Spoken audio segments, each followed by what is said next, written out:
nakikita natin na mataas ang posibilidad, more than 50% na mag-develop ang La Nina sa buwan ng Hunyo.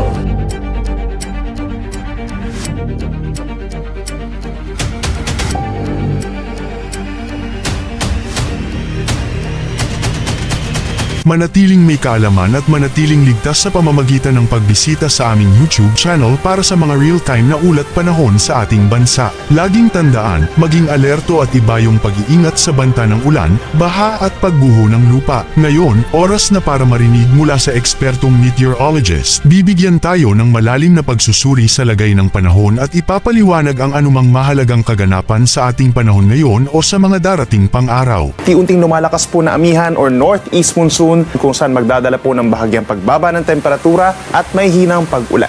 Ngayon naman po dahil sa amihan, unti-unting tumataas yung mga pag-alon dito sa may Northern Luzon hanggang 3.4 meters po or nasa isang palapag ng gusalin taas ng mga pag-alon po yan. Baybayin ng Quezon, Bicol Region hanggang sa may Eastern Visayas, delikado sa mga small sea vessels at mga nangingisda.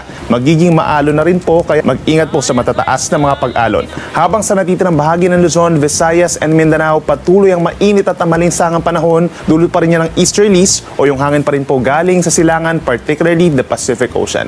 Sa ating mga kababayan naman po dito sa Mindanao, pinakang uulanin kung sakasakali itong Caraga Region and Davao de Oro and Davao Oriental pagsapit po ng tanghali hanggang sa hapon, dulot po yan ng easterly. Sa ating mga kababayan po dito sa may Palawan, Western Visayas and Central Visayas, partly cloudy to cloudy skies at may tsansa rin ng pulupulong ulan sa hapon hanggang sa gabi lalo na sa may Eastern Samar and Southern Leyte.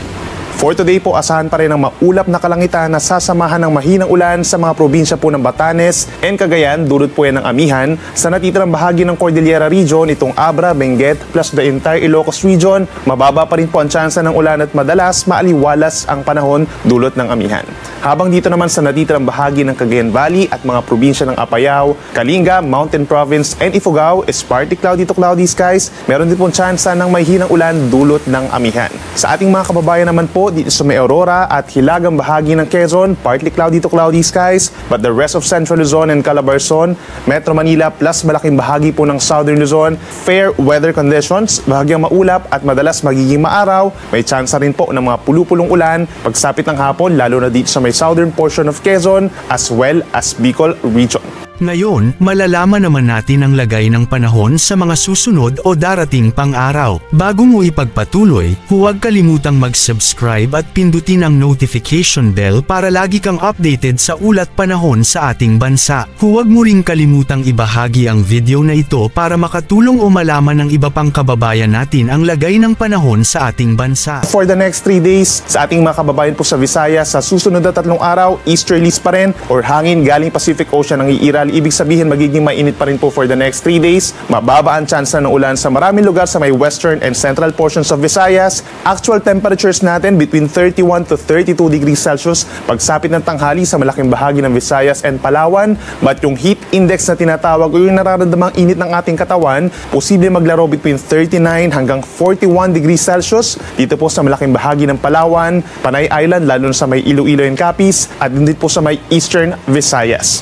Dito naman sa Luzon, for the next 3 days, asahan pa rin yung pag-iral ng northeast monsoon or amihan. Bahagyang maulap hanggang maulap na kalangitan ng dala. Temperatures po natin, hindi na ganun bababa lalo na po sa madaling araw. Kung meron man sa tanghali, mababawasan yung pag-init. Pinaka-apektado itong Northern Luzon, Central Luzon, Calabarzon, and Metro Manila. At may tsansa lamang po ng may hinang ulan.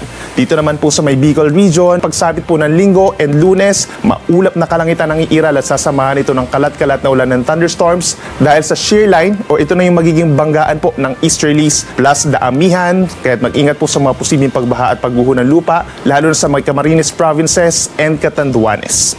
Sa mga kapatagan pa rin po pinakamaiinit dito sa Metro Manila hanggang 33 degrees Celsius, kaya din sa may Tuguegarao City, habang sa mga bulubundukin na lugar may kalamigan pa rin po, kabilang na dyan sa may Baguio, between 17 to 25 degrees Celsius. At panghuli sa ating mga kababayan sa Mindanao, gayon pa rin po sa susunod na 3 araw, mananatiling iiral ang easterly breeze or hangin galing Pacific Ocean, mas mababa ang tsansa ng ulan dito sa Mindanao. Kaya palagian po na magdala ng tubig at kung lalabas nga ng bahay ay iwasan lumabas po between 10 a.m. hanggang 3 p.m. para iwas heat cramps or heat stroke. Kung saan yung actual temperature is 32 to 34 degrees Celsius but the heat index or yung mararamdamang init posibleng umabot pa rin sa 38 to 41 degrees Celsius. Yan muna ang ating weather update ngayon. Sana ay nakita ninyo ang broadcast na ito na nagbibigay kaalaman at kapaki-pakinabang. Maraming salamat sa DOST Pag-asa sa pagbabahagi ng kanilang mahalagang insight o ulat panahon. Samahan kami sa susunod para sa higit pang mga weather update sa ating bansa at manatiling nakatutok sa weather update ng bansa at huwag kalimutan i-share at mag-subscribe na rin. Mabuhay ang Pilipinas!